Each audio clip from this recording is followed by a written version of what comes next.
Jesus said, if you want to find the secrets of the universe, think in terms of energy, frequency, and vibration. The word harp in Hebrew is kinor. It means flame. When you interchange the letters, it also means the lamp of God, which is the soul of man. When you add the letters, you get to the number of 26 that represents the holy name, Yud Hey Vav Hey. When David plays the harp, it was as if the harp represented his inner being.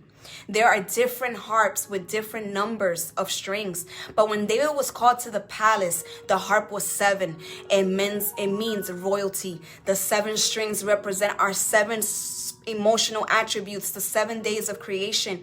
When David leaning in connection, he touched the strings of his soul. Every time he touched and pulled a string, it's as if he was talking to the Creator. I know the stars adore you.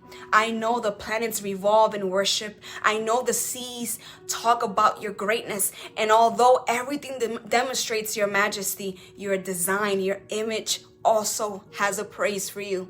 So when David's harp represented his refinement and spiritual attunement, with a broken spirit playing the strings, and the Lord will begin to refine his soul. The Lord wants to refine your soul today, so you could be able to reach higher levels. That is why David played the harp, a man connected in symphony with the Lord. Saul's evil spirit couldn't stand it. What does science say? Science says that when vibrations come out, things begin to move. The frequency, the vibration, the energy, the anointing, that when he began to play the strings, the spirit cannot resist and he had to leave. When King Josephat put the Levites in front of the war, there were some Levites that played the harp. Those strings, some of those strings were 22 letters that represent the 22 letters of the Hebrew alphabet. They worshiped, they unleashed a force together and praise and harmony with heaven. And while they worshipped, the enemies began to be confused. The problem today is that there are Levites who become your enemies.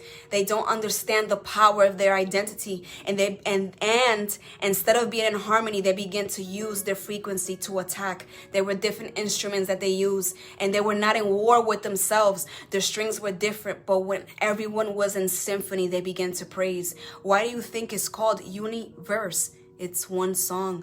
We are an orchestra playing for the soloist.